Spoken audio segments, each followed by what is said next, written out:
Bakunzi bacu, bakunzi ba God's Kingdom TVR, nongeye kubasuhuza kandi nongera kubashimira ko mukomeje gukurikirana ibiganiro byacu. Uyu munsi nongeye kwifuza ko tukaganira ku byanditswe ariko cyane nkunda kubivuga, nkunda guhera ku biba byavuzwe n'abigisha batandukanye bavuga ko bigisha iyobokamana muri iki gihe. By'umwihariko maze igihe nibanda ku byigishwa n'abashehe, abigisha ba Isilamu, nibyo nibanzeho muri iki gihe. Aha rero uyu munsi nifuje ko tuganira nanone ku giterane cy'ivugabutumwa nk'uko mubibona kuri screen, cyakozwe ndabona hano kuri nahitwa muri Tarinyota, ngo wari umunsi wa mbere. Igiterane cyahuje abayisilamu n'abakristo muri Tarinyota, umunsi wa mbere. Cyacishijwe kuri Dawa Rwanda TV, ni umuyoboro w'ivugabutumwa w'abayisilamu. Hanyuma kubera yuko bidakunda ko byose twabirebaho, ndagira ngo tugende tujye ku murongo, tujye ku isaha aho dufite amasaha 2:11, amasaha 2:11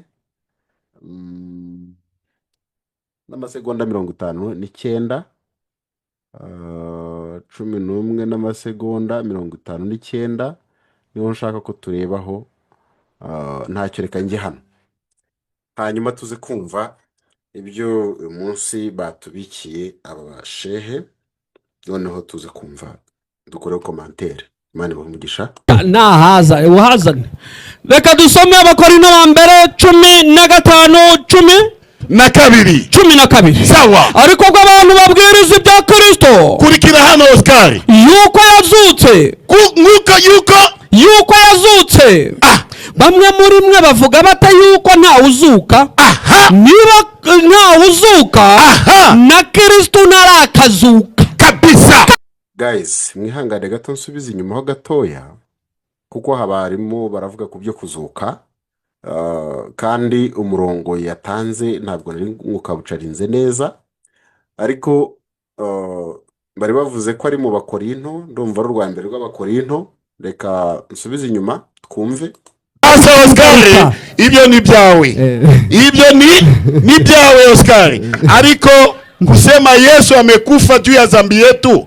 Aha, Sege yavugaga ko Yesu atigeze apfa, ko ari ibinyoma by'abantu. Tuvuga ni ibitekerezo byawe, ariko tugarutse ku cyo wavuze ko Yesu yapfuye kubera ibyaha byacu. Hiyo ni uongo. Ibyo ni ububeshyi. Hao watu wote wako hapa. Abantu bose bari ahangaha. Mtoto anaweza kufanya dhambi azazaliwa. Umwana ashobora gukora icyaha mbere yo kuvuka. Bila shoboka. Nani alikuwa wakati Yesu alikuwa duniani hapa? Ngo ninde wari uriho muri mwebwe mu gihe Yesu yari atarazano kwisi? Yari ari kwisi. Ninde yari hari hano? None se mwarakoze ibyaha mutaravuka? Niye cyana akoze njyewe ntago navutse. Ingaruka z'ibyaha byawe. Wakorinto wa kwanza 15:12. Nakande ajyana. Nta hantu muri Bibiliya handitse ko Yesu ari umucunguzi. Nibishoboka. Nahazana. Makwereka. Nahaza uhazane. Reka dusome Abakorinto ba mbere 15:12. Sawa. Ariko ubwo abantu babwiriza ibya Kristo, Kurikira hano Oscar. yuko yazutse, yuko yazutse. Bamwe muri mwe bavuga bata yuko nta uzuka.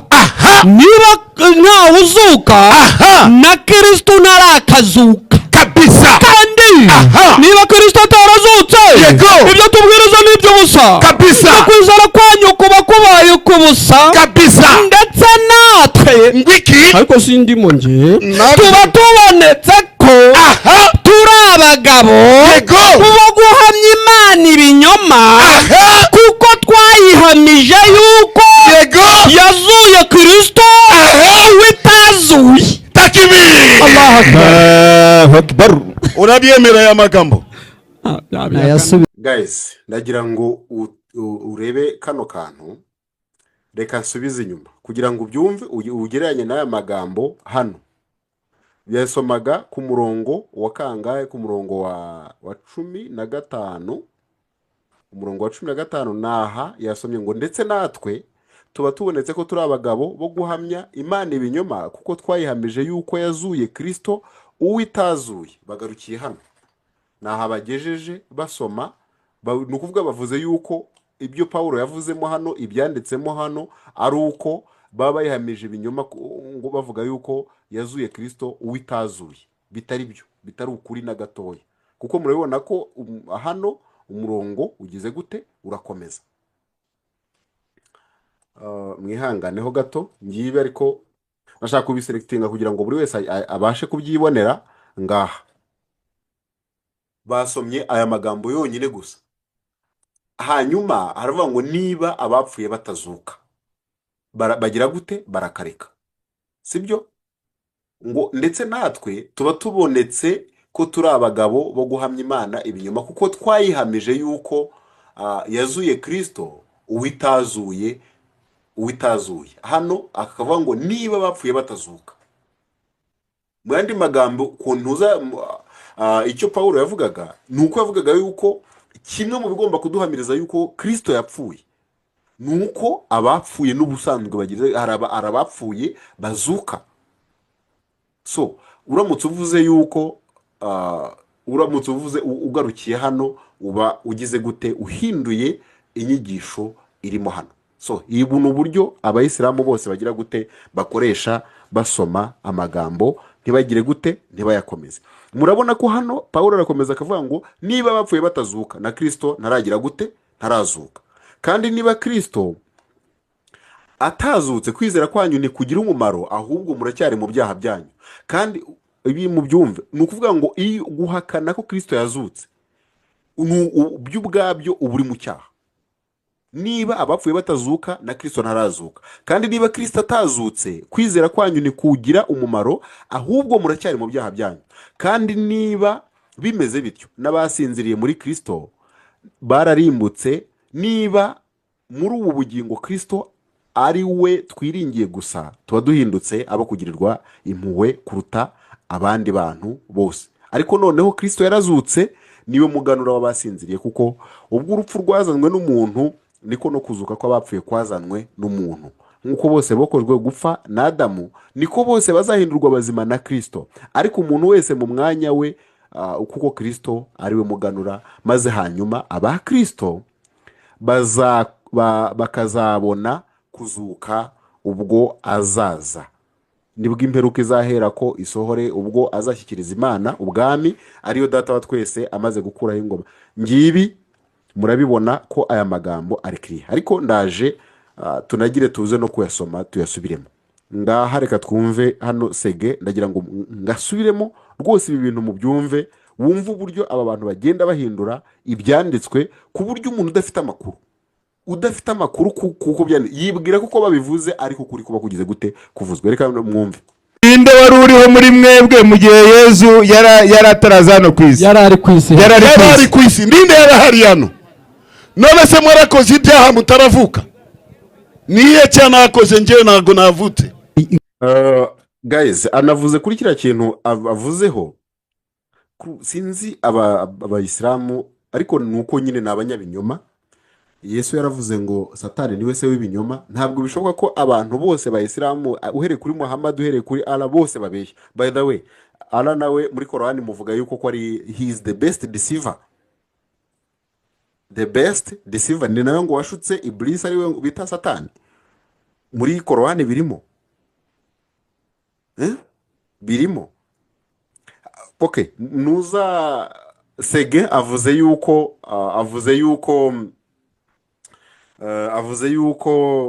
ngo ntabwo yavutse ngo afite ibyaha. Strike the back,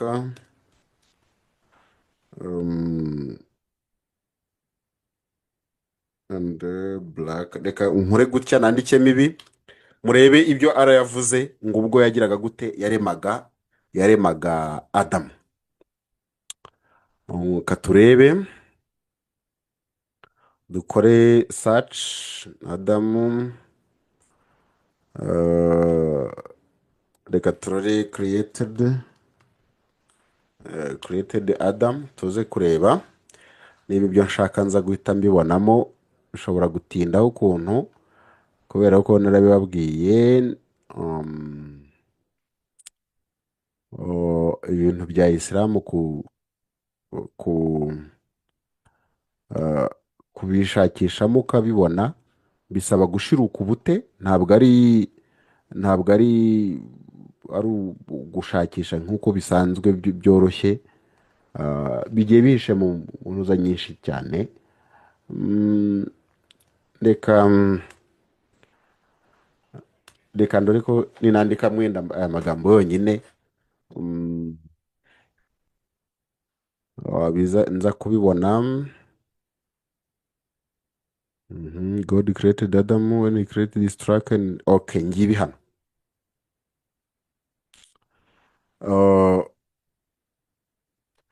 Murabona ngo Abu Darda reported God's messenger as saying, God created Adam when he created him and struck his right shoulder and brought forth his offspring white like small ants. Ngo Abu Darda yavuze yuko ngo Imana imaje kureba Adamu, ariko ni Allah, ngo yagize gutya ngo imukubita, ngo he created him and struck his right shoulder, ngo imukubita ku rutugu rw'iburyo. Ngibi hano right shoulder, struck his right shoulder, murabibona. And brought forth his offspring white like small ants. Hanyuma ngo ihita ikuramo ngo urubyaro rwe ngo rumeze ngo rw'umweru, rufite ibara ry'umweru, ngo bameze nk'iki, bameze nk'inshishi cyangwa se intozi gutyo. Ibi byose biri mu rwego rw'iki, biri mu rwego rwa ants. And he struck his left shoulder and brought forth his offspring black. Murabona ko abera hari baturutse mu ntuza y'iburyo, hanyuma abirabura ngo baturuka hehe, ngo nuko bari bamaze kumukubita noneho ku rutugu rw'ibumoso, ngo havamo abirabura, as though they were the charcoal, ngo bameze nk'iki, bameze nk'amakara. Then he said to the party on his right side, to paradise. Ab'iburyo ari bo abandi babera, ngaha murababona ab'iburyo abavuye igihe yarakubiswe ku rutugu rw'iburyo, abo ngabo ahita abohereza ngo mu ijuru. And I do not care, ngo nta nubwo nitaye ku byo mukora, ku bya mwakoze n'iki, nta kindi nitayeho, I don't care. Ngibi murabibona no. And he said to the party in his left shoulder, to hell, I do not care. Ni ukuvuga abirabura bazajya ngo mwebwe mwerekeze mu muriro, kandi ntacyo bimbwiye. Ngibi iyi ni Isnad Hassan Zubair Alizai Mishkat Al Masabir 119. Ni ukuvuga ngo Imana yaremye abirabura ibaremera kugira gute, kujya mu muriro utazima. Hanyuma abera ubwo n'abarabu n'abandi, abo ngabo no kujya mu ijuru. Ushobora gutekereza ukavuga ngo iyi ngiyi ngo ntabwo iyo authentique, ntabwo ni ikinyoma, nabyo kujya kubyitwaza ntabwo ari byo. Hari hadisi nyinshi za sahih zibigarukaho. Reka yenda nongere hano, twari twanditsemo, reka turore, twari twanditsemo, twongeremo indi jambo ryitwa offspring. Igira ngo mwaribonye ko naryo rizamo hariya. Tuze kureba yuko tuza kubona ibyo dushaka vuba vuba. Iyi niyo twahoze turebaho. Go and bring murabona ko Adamu ngo yaremwe afite metero 30, kandi yaremwe mu ishusho y'Imana. Abisilamu barabihakana, ariko ni ukubera kutabimenye, kubera ko ntabyo baba bazi. Okay, iyi tubonyemo hano nayo nindi Isnad. Reka dusome mu mwiyumvire nayo nindi. Abu Huraira niwe wabivuze. Uyu Abu Huraira niwe wavuze hadisi nyinshi. Abu Huraira reported God's messenger as saying, when God created Adam, he wiped his back and every soul of his offspring he was to create up to the day of resurrection fell from his back. He put on the forehead of every one of them a flash of light, then presented them to Adam, who asked, my Lord, who are these? He replied, your offspring. On seeing one of them, and being charmed by the flash of his forehead, he asked, my Lord, who is this? He replied, David. Ibi ndabona ni bivuga ko ikiganiro ngo cyabaye na ntuza na Adamu, avuga ko yabonye Dawidi. Okay. Aha naho ndumva bavuga ni bya bindi bya Dawudi. Reka turebe. Offspring and said, Assalamualaikum, then Assalam. The angels added to others salutation, Warahimatullahi, any person who will interpret will resemble Adam in appearance and figure. Murabona ko ngo abazajya mu ijuru ni abasa na Adamu neza, kandi ku isura nuko twavuga igihagararo uko bagize uko bateye kose. People have been decreasing in stature since Adam's creation. Bivuze ngo ubwo twebwe rumva kubera ko tudasa nawe muri appearance and figure, ubwo urumva ko mu by'ukuri nta nubwo twaba tuzajyayo. Ibi rero ni muri nayone ni Sahih al-Buhari 33:26. Ngira ngo rero nanjye nibo bwa mbere nyibonyeho, ariko nabyo it's funny. Mubirebe hano ko bivuga it's funny. Katurore, this is your father. Okay, katurore hano hasi. Struck araho turibona. Okay. Okay, iyi nayo ni Isnad Daifu Zubair al-Liza iraza. Murabona ko I replied, God's messenger saying, God created Adam, then passed his right hand over his back and brought forth from his offspring, saying, I have created these for paradise, and they do the deeds of those who go to paradise. Then he passed the. Urabona ko aha nibyo bindi bavuga ngo ni igeno ry'Imana, no kuvuga ngo hari abantu runaka baremewe kuzajya mu ijuru n'abandi bazajya mu muriro utazima. Ibi ngibi niko bimeze. Reka turore niba hano tuza kubonamo. He passed his right hand over his loins and brought forth from his offspring. I have created this for paradise and they will do the deeds of. Iragarukaho murabibona ko ni sahihi because of corroboration evidence and the Daif Darussalam ngibyo. Ariko murabibona ko ni sahihi hadith. Bamwe baremeye mu muriro, wabandi abaremera kugira gute kujya muri paradise. Ibi niko Islamu ibyigisha, niko Muhammad yabyigishije, but when you look at it, it's totally stupid. Katurore iyo iravuga ku biki tuko from the backs of the children of Adam offspring, they have created this for her and they do the deeds of what is good. Ngibi hano when Allah creates a servant for paradise employs him. Urabona ko hano byose biterwa nuko Allah yagize gute yabigennye gukora ibikorwa byo kuzajya mu ijuru, nuko Allah yagize gute yabigennye. Reka nzane akandi kantu hano nitujyamo aha murabona ko twarimo tureba uburyo ababigisha bafata amagambo bakayagira gute, bakayahindura, bakigisha igice. Twarebye mu gice cya mbere cy'Abakorinto cya mbere nako cya 15 ni urwandiko rwa mbere rw'Abakorinto, niho twarebaga. Nigeze kubabwira yuko twashaka amagambo agaragaza yuko na Satani ubwo yayobejwe na Allah. Best of Allah is the best of planners. Ahangaha naho ngo abayahudi ngo bari bagambiriye kwica Yesu, hanyuma ngo and Allah planned. Ariko iyo tugiye uhinduye translator uhinduye ukora translation, reka dufate tuvuge nka Yusuf Ali, uhita ubona ko iriya mirongo, okay, sorry, ngiye na kure kandi nshobora no kubikorera n'ahangaha.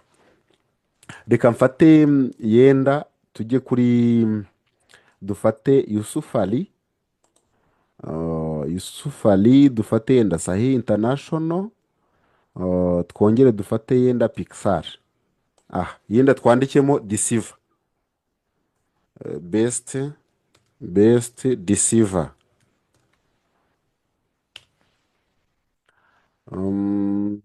Turore ndabona aha ntabwo mbibonye, reka ngire gutya.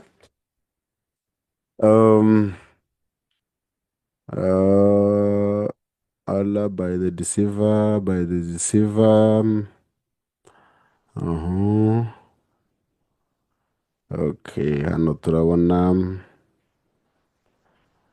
ntabwo hano, and the chief deceiver deceived you in respect of Allah. Aha baravuga ngo Satani, urabona ko hano bamugize the chief deceiver, ariko mubone ko Satani hano yiswe the chief deceiver. Reka nkore zoom kugira ngo wowe ukurikiye ubashe kubyisomera. Ngibi hano urabona ko hano baravuga till the command of Allah came to pass and the chief deceiver deceived you in respect of Allah. Bigarukaho, the chief deceiver did what? Deceived you. And the deceiver deceived you concerning Allah. The deceiver, aha murabibona ko ibi bigenda bigarukwaho kenshi. Noneho reka ndebe ko nongeramo abandi bantu mo hano. Reka mfate, ngiye gufata, dufate urugero nka Abari ariwe nkoresha. Noneho hano dushake iri jambo tuze kureba.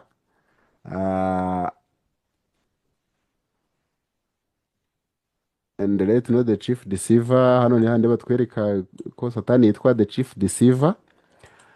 Okay, katurera ni hehe dushobora gufata, indi ni yihe version dushobora kubibonamo. Reka mfate nka hano kwa Maududi. Aha ndabona ntabyo tubonyemo. Reka dufate uyu. Aha nawe ndabona yagiye muri gusobanura. Katurebe hano niba tuza kubibonamo. Let the deceiver. Turebe ahandi ni hehera. Katurore Sarwar. Katurore niba hano dushobora kubibona. Wapi, aha ntabwo ribonekayo. Shakil. Wapi, turebe hehe. Ahmed Ali turabibona. And do not be a contender for deceivers, and do not let the deceiver draw you away from God.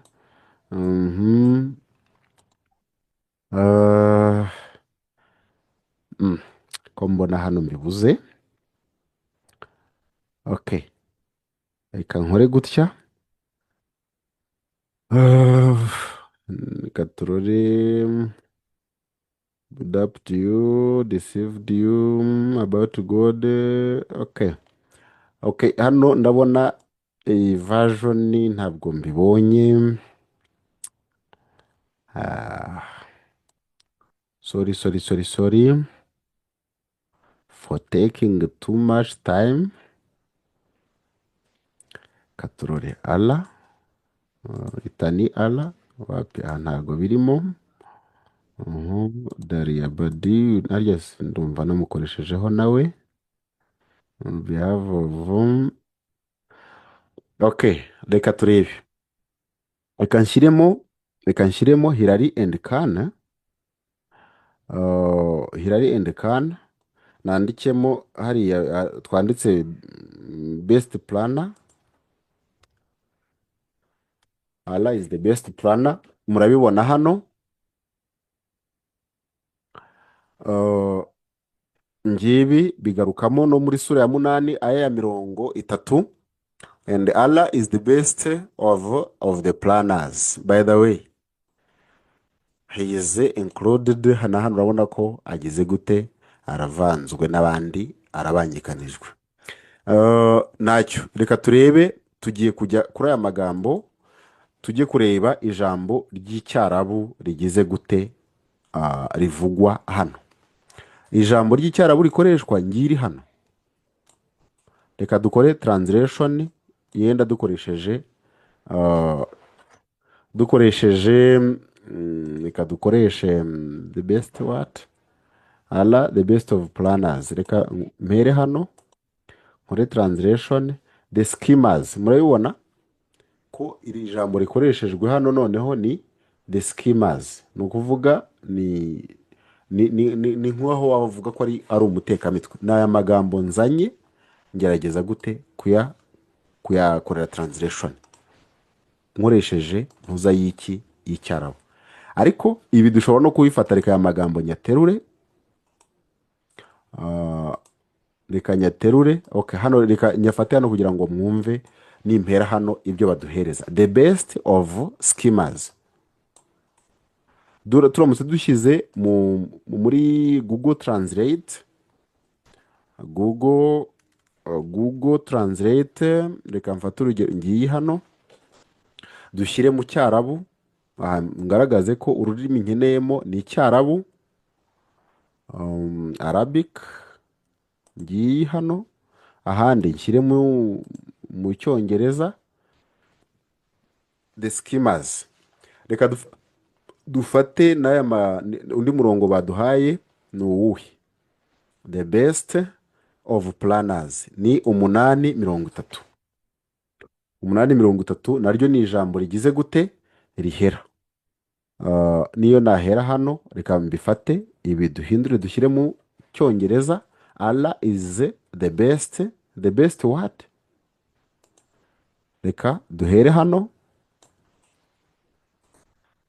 and Allah is the best. Reka turore hano, iri jambo riravuga iki, goodness nibyo bashyizemo, ariko ntabwo ari uko aricyo bivuze. Reka turore hano, God is good. Hano reka turore duhere muhera, ushobora guhera aha, Allah is the best. Okay, reka sorry, nafataga ijambo ritari ryo, dore ngiri aho riri, mumbabarire, nafataga ijambo rigize gute. Murabona ko nanone ni the schemers, niryo jambo rigira gute, rikoreshwa.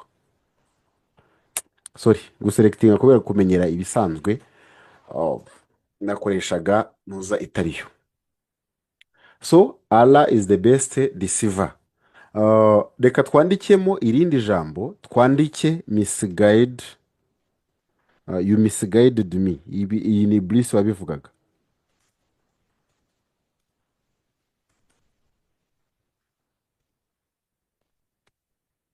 Misguided me.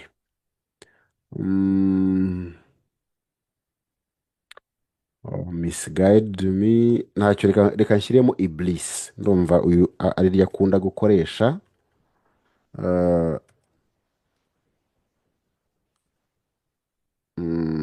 Reka nandikemo gutya, ibi ndumva bihagije. Ngiye kugerageza kwegereza amagambo hano, nkore zoom in kugira ngo buri wese abashe kubireba. Okay, murabona hano batubwira uburyo Allah ngo yategetse abamarayika bose kuramya Adamu, hanyuma Satani ngo arabyanga, ari we Iblis. By the way, kubera iki Allah ategeka kuramya umuntu kandi abyanga, avuga yuko atabyemera? Kuki birangira Yesu we ataramya niba ari n'umuntu, kandi na Adamu yararamijwe? Hanyuma turarora hano, you created me, Allah said Lord of ngaha murabona ko satani said oh my lord, murabona ko Allah nawe arabizi ko nako satani cyangwa se iblis azi ko Allah ngo ari his lord. Apparently Allah is the chief Satan, and and Satan or Iblis is a Muslim because he believes in Allah, he respects him. Allah yemera nako Satani cyangwa se Iblis ngo yemera Allah, akavukana mwita ko ari iki, ko ari we uwiteka we, because you misled me, ngibi hano kubera ko ari we wanyobeje, nanjye nzagira gute, nzabayobya inzira, abantu nzabayobya inzira, and I shall mislead them all, ngo kandi bose nzabayobya. Aha urabona ko satani ubwe yavuze ko satani yavuze yuko ari we wagize gute, wamuyobeje. Ni ukuvuga satani niwe wayobeje satani, Allah niwe wayobeje satani. Mu yandi magambo Allah niwe satani nkuru. Aha murabona ko nanone aha, this one whom you have honored above me, ariko reka mbanze nshake n'aya magambo 16 twabonye 15:39. Reka tubishyire mu kinyarwanda kugira ngo nugira n'udukurikiye nawe aze kubibona, atazatekereza yuko hari umuntu utabasha gusoma yenda icyongereza. Tubonye ko ari 15:39 ngaha uko havuga, aravuga iki? Aravuga ngo Iblis aravuga ati nyagasani wanjye, kubera ko wampanishije kuyoba. Iri jambo rivuze ahangaha ntabwo ari byo, wampanishije ntabwo ririmo ngibi, because you misled me, kubera ko wanyobeje, kubera ko wanyobeje rwose nzabakundisha inzira igana mu buyobe ku isi, n'abayobye bose ngibi. Urabona ko Iblis yemera ko Allah ari nyagasani we. So satani nawe ni umuyisilamu kuko yemera Allah. Kandi ndagira ngo bamenyeshe yuko nanone Ntuza Muhammad yavuze ko yanatumwe no ku magini ari nayo satani bazwamo. So na hano na Iblis yemera ko Allah ari Imana ye. So Sege ahangaha amagambo rwose yagiye gusoma ntabwo ajyanye ku murongo wa 13. Reka mbabwire ngo ababigisha barabeshya. Reka nyasome nihuse kuko shaka dusorezamo hano. Paulo muri iki gice cya 15 Sege yakuye muri umurongo wa 13 nawe akawusoma igice. Reba uko avuga. Paulo ahugura abakorinto abemeza iby'umuzuko. Urabona ko hano intego ye yari yo kubemeza ko Yesu yagize gute, yazutse, abaha ibintu bifatika. Bene data, ndabamenyesha ubutumwa bwiza nababwirije ubwo mwakiriye mukabukomereramo kandi mugakizwa nabwo, niba mubukomeza nk'uko nabo babwirije, keretse mwaba mwizereye ubusa. Muzi ko nabanje kubaha ibyo nanjye nahawe kumenya, yuko Kristo yapfiriye ibyaha byacu nk'uko byari byaranditswe, agahambwa akazuka ku munsi wa gatatu nk'uko byari byaranditswe, nanone akabonekera Kefa. Urabona ko hano baravuga ko ibyabaye kuri Kristo Yesu byose byaragize gute, byari byarahanuwe, biranandikwa mu bitabo bya kera, ari Tora cyangwa se Taurati, ari Zaburi, hose bigize gute, byari byarahanuwemo. Kandi nujya no kureba n'amagambo avugwa Yesu yagiye avuga ari ku musaraba cyangwa se asenga, iyo yagiye agaruka hose yagiye agaruka ku byo muri Zaburi na kera no mu bitabo bya kera nka Tora n'ibyabavuzwe n'abahanuzi. Hanyuma hano Paulo aravuga ngo yuko Kristo yapfiriye ibyaha byacu nk'uko byari byaranditswe, agahambwa akazuka ku munsi wa gatatu nk'uko byari byaranditswe, nanone akabonekera Kefa, maze akabonekera abo 12, hanyuma akabonekera bene data basaga 500. Ngibi hano Yesu amajije gupfa yiyeretse abantu basaga 500.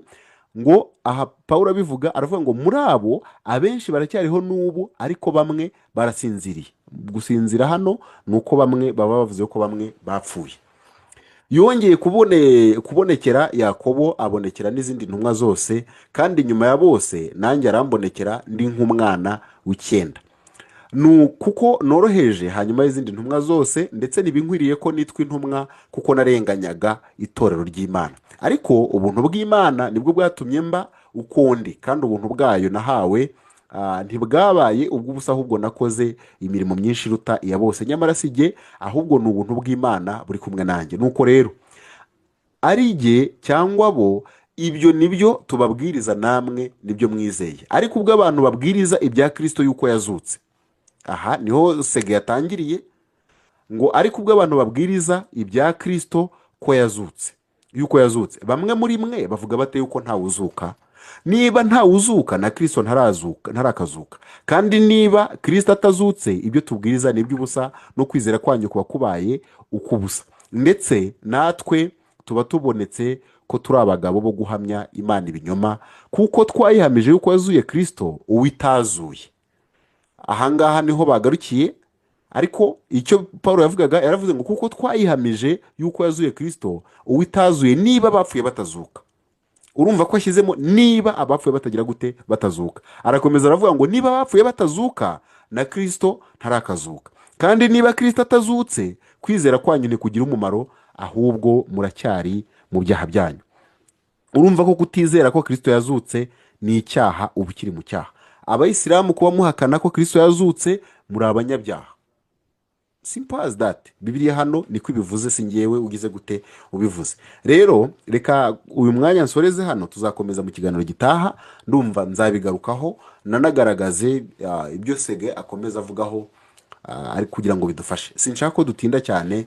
rero Imana ishimwe ko yabanye natwe. ndabashimira ko wowe afashe umwanya ukakurikirana iki kiganiro, kandi nanakubwira ngo rwose kanda kuri subscribe niba utarabikora, ukande kuri share, ukande kuri like, downloading ibiganiro, usangiza abandi. dukeneye ko ubutumwa bwiza bwa Yesu Kristo bugera kuri bose. nta wundi tubabwiriza uretse Kristo wabambwe, uretse Kristo wazutse, kugira ngo atuvuganire ku Mana ubwayo. yicaye iburyo bw'Imana kugira ngo agire gute, atuvuganire. umuririmbyi yaravuze ngo Uwiteka umucamanza, ngo iyo mbonyeho amaraso ya Kristo, nta rubanza rubi anshira, ahubwo anyita ukiranutse. mukomeze kugira ibihe byiza, ndabakunda, naho utaha. ab'iki gihe bakeneye ukuri kw'ijambo ry'Imana. kurikira YouTube channel yacu umenye ukuri kwa Korani, Suna na Bibiliya. Erega kutamenya birica. kurikira ibiganiro byacu, kanda like, ukore subscribe ndetse ukore share kugira ngo ubisangize abandi.